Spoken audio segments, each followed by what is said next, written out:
தற்கால டிஜிட்டல் பரிவர்த்தனையில் வங்கிக் கணக்கு என்பது முதன்மையான ஒன்றாக இருக்கின்றது. அரசின் சலுகைகளைப் பெற, சேமிக்க, ஆன்லைனில் பரிவர்த்தனைகளை மேற்கொள்ள வங்கிக் கணக்கு கண்டிப்பாக தேவை. இந்நிலையில் ஒருவர் ஒன்றுக்கு மேற்பட்ட வங்கிக் கணக்குகளை வைத்திருப்போம். குறிப்பாக தனியார் அலுவலகங்களில் பணிபுரிபவர்கள். எந்த நிறுவனத்தில் சேர்ந்தாலும் சம்பள வங்கிக் கணக்கு என பல கணக்கு நமது பெயரில் இருக்கும். ஒருவர் எத்தனை வங்கிக் கணக்கு வைத்திருக்கலாம்? ஒன்றுக்கு மேற்பட்ட வங்கிக் கணக்கு வைத்திருந்தால் அதற்கான விதிமுறைகள் என்ன என்ற நீங்கள் எப்போதாவது யோசித்தது உண்டா? இதற்கான பதிலை இந்த பதிவில் தெரிந்து கொள்ளுங்கள்.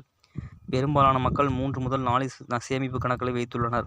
சிலர் இதைவிட அதிகமான வங்கிக் கணக்கு வைத்துள்ளனர். ஏனென்றால் இந்தியாவில் வங்கிக் கணக்கு திறப்பதற்கு எந்த வரம்பும் இல்லை. வங்கிக் கணக்குகளின் எண்ணிக்கையில் ரிசர்வ் வங்கி எந்த வரம்பையும் நிர்ணயிக்கவில்லை. எனவே ஒருவர் எத்தனை வங்கிக் கணக்குகளை வேண்டுமானாலும் திறக்கலாம். உங்கள் கணக்குகளில் இருந்து சரியான பரிவர்த்தனைகளை தொடர்ந்தால் எந்த பாதிப்பும் இருக்காது. நீண்ட காலமாக உங்களது வங்கிக் கணக்கை நீங்கள் உபயோகிக்காமல் இருந்தால் வங்கி உங்கள் கணக்கை மூடலாம். எனவே உங்கள் எல்லா கணக்கை தொடர்ந்து பயன்படுத்த வேண்டும் என பரிந்துரைக்கப்படுகின்றது. ஆனால் பல வங்கிக் கணக்குகளை திறக்கும் பொழுது ஒரு சில விஷயங்களை கவனத்தில் கொள்ள வேண்டும். அனைத்து வங்கிகளும் சம்பள கணக்கை தவிர சேமிப்பு கணக்கில் குறைந்தபட்ச இருப்பை வைத்திருப்பதை கட்டாயமாக்கியுள்ளன. அதாவது உங்கள் வங்கிக் கணக்கில் நீங்கள் எப்பொழுதும் குறைந்தபட்ச இருப்பை வைத்திருக்க வேண்டும். இதை செய்யவில்லை என்றால் உங்களது வங்கிக் கணக்கிலிருந்து குறிப்பிட்ட தொகை எடுக்கப்படும். கட்டணம் பிடித்தம் செய்த பிறகும் நீங்கள் குறைந்தபட்ச கணக்கை பராமரிக்கவில்லை என்றால் உங்கள் வங்கிக் கணக்கு எதிர்மறையாகிவிடும். அத்தகைய சூழ்நிலையில் நீங்கள் குறைந்தபட்ச இருப்பு பற்றி கவனமாக இருக்க வேண்டும்.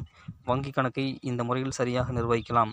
ஒன்றுக்கு மேற்பட்ட கணக்குகளை நிர்வகிக்கும் பொழுது அதற்கான குறைந்தபட்ச பணம், வங்கியில் இருந்து பெறும் மெசேஜ் சேவைக்கான கட்டணம், டெபிட் கார்டு கட்டணம் போன்றவற்றை நீங்கள் பார்த்து கொள்ள வேண்டியிருக்கும். எனவே தேவையான கணக்குகளை மட்டும் வைத்துக் கொள்வது நல்லது.